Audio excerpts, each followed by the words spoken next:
نحمد و نصلی علی رسول کریم اما بعد فاعوذ باللہ من الشیطان الرجیم بسم اللہ الرحمن الرحیم۔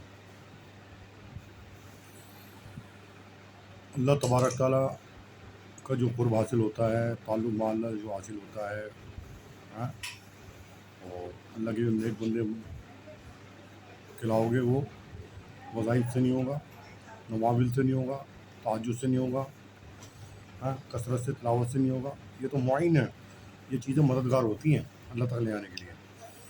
جو اصل قرب حاصل ہوتا ہے، تعلق مع اللہ حاصل ہوتا ہے، عین شریعت پر عمل کرنے سے ہوتا ہے، یعنی اللہ تبارک تعالیٰ کی اتباع اور حضور اقدس محمد مصطفیٰ صلی اللہ علیہ وسلم کی اتباع۔ آپ صلی اللہ علیہ وسلم کی اتباع کیا ہے؟ شریعت، عین شریعت پر عمل کرنا۔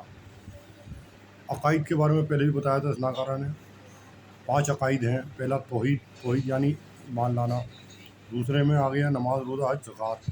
نماز، روزہ، حج، زکوٰۃ، یہ ہو گئی دوسرے عقائد۔ تیسرا اخلاقیات، چوتھا معاملات، اور پانچواں معاشرہ۔ اخلاق تو بندے کے اختیار میں، اور معاملات بھی بندے کے اختیار میں، معاشرہ حاکم کے اختیار میں۔ جو گھر کا بڑا حاکم ہے اس کے ہاتھ میں معاشرہ کو ٹھیک کرنا ہے، گھر کے جو اس کے اختیاری عمل ہے۔ اور اس کے جو محکوم ہے، جو بندہ ماتحت ہے، وہ اس کے اختیار میں نہیں ہے، وہ غیر اختیاری ہے۔ وہ تبھی کر پائے گا جب اس کا حاکم جو ہے اس کو اجازت دے گا، یا حاکم نہیں ہوگا تو اگر وہ حاکم بندہ ہے تب اس کی بات پوز ہوگی، وہ اس کے اختیار میں آ گیا۔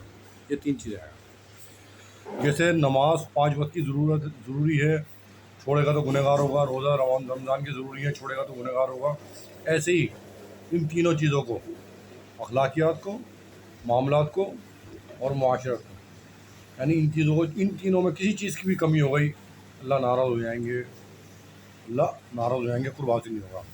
ان تینوں چیزوں کو چھوڑ کے آپ کتنی بھی قرآن پاک کی تلاوت کر لیں، کتنے بھی نوافل پڑھ لیں، کتنے بھی تسبیحات پڑھتے رہیں سارا دن، قرب حاصل نہیں ہوگا، وہیں کے وہیں رکے ہوئے ہیں۔ اس کا اجر تو مل جائے گا لیکن قرب حاصل نہیں ہوگا، اللہ کی رضا حاصل نہیں ہوگی۔ اللہ کی رضا حاصل کس میں ہوگی؟ اخلاق اچھے کرنے میں، معاملے اچھا کرنے میں، اور معاشرہ اچھا کرنے میں۔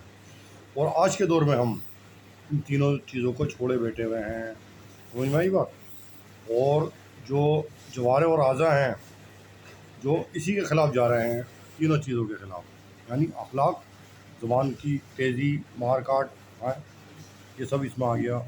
معاملات میں یعنی کسی کا لے لیا اور دیا نہیں، کھا گئے، جھوٹ بول دیا، ہاں۔ اور معاشرہ یہ ہے کسی کے بھی سامنے بیٹھ گئے، جیسے آج کل ٹی وی پہ اخبارات میں خبریں آ رہی ہیں کہ باپ نے آج سگی بیٹی کے ساتھ، اور بھائی نے سگی بہن کے ساتھ، اور داماد نے ساتھ یا سالی کے ساتھ جو ہے گناہ کیا۔ یہ تو قریبی رشتہ دار ہیں، ہاں، خون کے، جو محرم ہیں۔ اور نامحرم میں کون آ گیا؟ نامحرم میں آ گئی خالہ زاد بہن، ماموں زاد بہن، چچا زاد بہن، پھوپھی زاد بہن، یہ سب کیا ہیں؟ نامحرم ہیں۔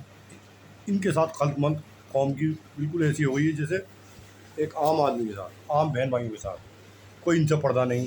شادی بیاہوں میں، ہاں، ملنے ملانے میں، رشتہ داری میں، سب یہ عام ہو گیا ہے۔ اور یہی گناہ کی چیز ہے، یہی گناہ کی طرف لے جاتی ہے، اور یہ بہت ضروری ہے ان چیزوں سے بچنا۔ جو مولوی بھی ان سے دور ہے، مولوی بھی حضرات ان چیزوں سے بچ نہیں پا رہے ہیں، نہ وہ اپنے خاندان کو بچا رہا ہے، نہ خود بچ پا رہے ہیں۔ سمجھ بھائی؟ تقویٰ کس کا نام ہے؟ تقویٰ انہی چیزوں کا نام ہے، انہی تینوں چیزوں کا۔ ان تینوں چیزوں پر عمل پیرا ہونا، شریعت پر، عین شریعت پر عمل کرنا، یہی تقویٰ ہے۔ تقویٰ اس کا نام نہیں ہے نویل پڑھ لی ہے، نوافل پڑھ لی ہے، قرآن پاک کی تلاوت کر لی، اور ذکر و اذکار کر لیا کہ وہ متقی ہوگا۔ متقی کا تقویٰ اسی کا نام ہے۔ ان تینوں چیزوں کو کس کے پکڑنا، کسی میں کمی نہ آئے، کوتاہی نہ ہو، ہاں، یہی تقویٰ ہے اصل۔ تو عین شریعت یہی ہے پوری۔ معاملات، اخلاق اور معاشرے میں سب آ گیا پردہ۔ اسی میں شادی بیاہ جو ہو رہی ہیں سب، اس کا جو ہے بے پردگی ہو رہی ہے۔ گھر میں کون آ رہا ہے، کون جا رہا ہے، کون کس سے باتیں کر رہا ہے، سب بے پردگی معاشرے میں۔ اور معاملات میں کس کا لے لیا، کس کا دیا ہے، ملازم سے کیسے پیش آ رہے ہیں، اور حاکم ہے تو حاکم ملازم سے کیسے آ رہا ہے، ملازم ہے تو وہ اس میں خیانت داری کر رہا ہے، مطلب کہ کس طرح ڈیوٹی کر رہا ہے، چوری کر رہا ہے، ڈیوٹی بھی صحیح طرح نہیں کر رہا۔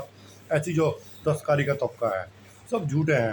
3 دن کے کام کو ایک ہفتہ بتائیں گے، 1 دن کے کام کو 3 دن بتائیں گے، یعنی مالی گھڑ گیا تو اوزاروں کو جو ہے دھال لگا رہے ہیں۔ سب مطلب جھوٹ فریب سب چل رہا ہے۔ تو پریشانی تو اپنی ابھی آئے گی، پریشانی آئے گی، تمام دوسری قومیں مسلط ہو جائیں گی، تباہی، یعنی بیمار وہ نہیں ہوں گے تو بیماریاں لگیں گی، ایسی ایسی علاجیں کراتے پھرو۔ تو یہ چیزیں ضروری ہیں، اگر ان چیزوں کو پکڑ لیا تو آپ متقی ہیں۔ کیا بھلے ہی آپ رات کو نہ جاگیں، یا بھلے ہی آپ قرآن پاک کی تلاوت نہ کریں، یا بھلے ہی آپ تسبیح نہ پڑھیں، ایک آدھ تسبیح پڑھ لیں بہت ہے، تفسیر کا کام کرے گی۔ ان تینوں چیزوں کو پڑھ کے چلیں گے تو آپ ولی ہیں اللہ کے، اور آپ کی زبان پہ اثر ہوگا، آپ کی نگاہ پہ اثر ہوگا، اور منظور نظر ہوں گے آپ، یعنی آپ کا قدم دل برداشتہ ہو کے چلے گا، آپ کو کسی کا خوف نہیں ہوگا، بلکہ ایک ہیبت طاری کر دیں گے آپ دوسرے پر، اور دوسرے کی جو ہے آپ کو جو ہے کوئی خوف نہیں ہوگا، خواہش نہیں ہوگا، بلکہ آپ ہی سب پر غالب آئیں گے۔ ان تینوں چیزوں کو ہم چھوڑے بیٹھے ہیں، اور اسی اصلاح بھی نہیں کر رہا ہے۔ جو مرشید بنے ہوئے ہیں، مثلا شیخ بنے ہوئے ہیں، وہ بھی ان تینوں چیزوں کو زیادہ غور و فکر نہیں کر رہا ہے۔ پہلے کے جو شیخ ہوتے تھے وہ ان تین چیزوں کو ہی اصلاح کرتے تھے۔ کسی نے شیخ کو لکھا میں یہ پڑھتا ہوں، میں وہ پڑھتا ہوں، میں یہ تہجد پڑھتا ہوں، ذکر اذکار کرتا ہوں، نوافل پڑھتا ہوں، قرآن پاک کی تلاوت کرتا ہوں، تسبیحات پڑھتا ہوں۔ تو شیخ نے عرض کیا یہ تو تم اپنے لیے پڑھتا ہو، مجھے یہ بتاؤ تمہارے اخلاق کیسے ہیں، معاملہ کیسا ہے، معاشرہ کیسا ہے، ان تینوں چیزوں کی بتاؤ کوتاہی، اس میں کیا کمی کر رہے ہو۔ اصل یہ چیز ہے، بزرگوں نے جو شیخ نے جو خانقاہوں میں درد دیا، انہی چیزوں کی اصلاح کری ہے، انہی اصلاح سے ہی اور جا کے وہ تزکیہ ہوا ہے، قلب کی شکل ہوئی ہے، اور جا کے انہیں تعلق معاملہ حاصل ہوا ہے۔ اللہ تعالیٰ میں توفیق آسانی سے نوازے، اس ناکاروں کو بھی، امت مسلمہ کو۔ وآخر دعوانا الحمد للہ رب العالمین۔